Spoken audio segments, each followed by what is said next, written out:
Rome waited for her Monday, but tonight was Saturday, and Claire was in New Haven, Connecticut, at her 30th college reunion. One night, one person she wanted to see, 10 lies told before she did. 1. You haven't changed. You look wonderful. Not a difficult lie. Many classmates did look wonderful. But she couldn't help noticing that those who looked most wonderful were the ones who did look different.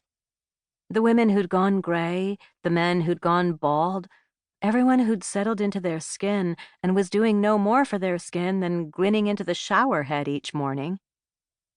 Claire wasn't alone in the lie.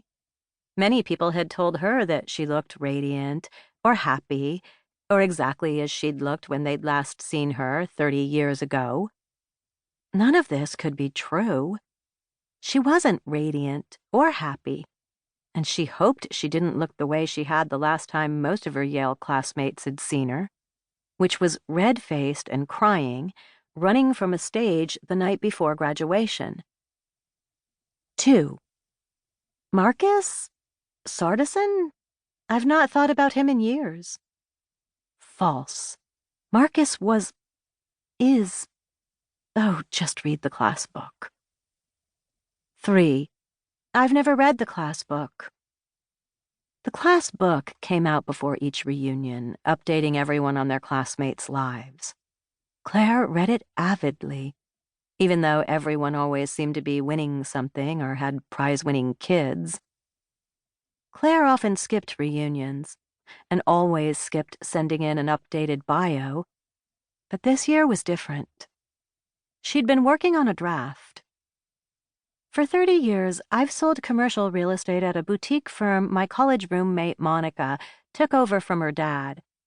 I've specialized in decommissioned religious properties, old churches, seminaries, convents.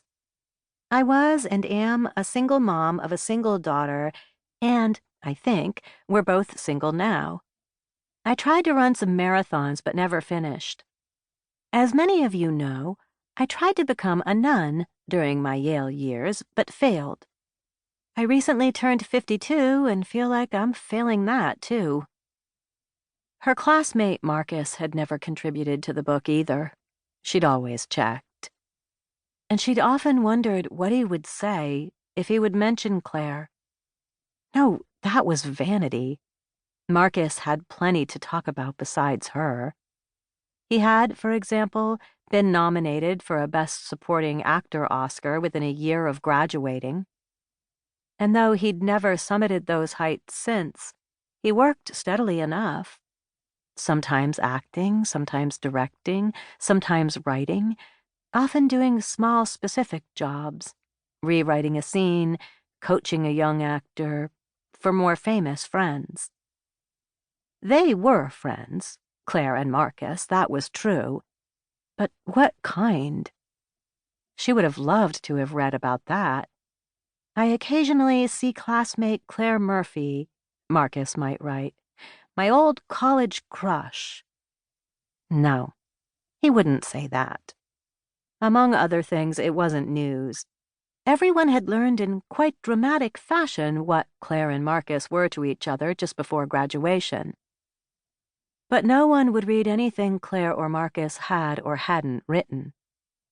The organizers had decided against continuing the tradition. The book consumed too many resources, was too focused on the past. And so, at this reunion, a new project with a new prompt, less question, Claire thought, than curse. What next? So much that question assumed. That one had the freedom to choose what came next, that one had a clue what to choose if one did, that someone would tell the truth when they answered. 4. I love my job. Claire had not set out to have the career she did.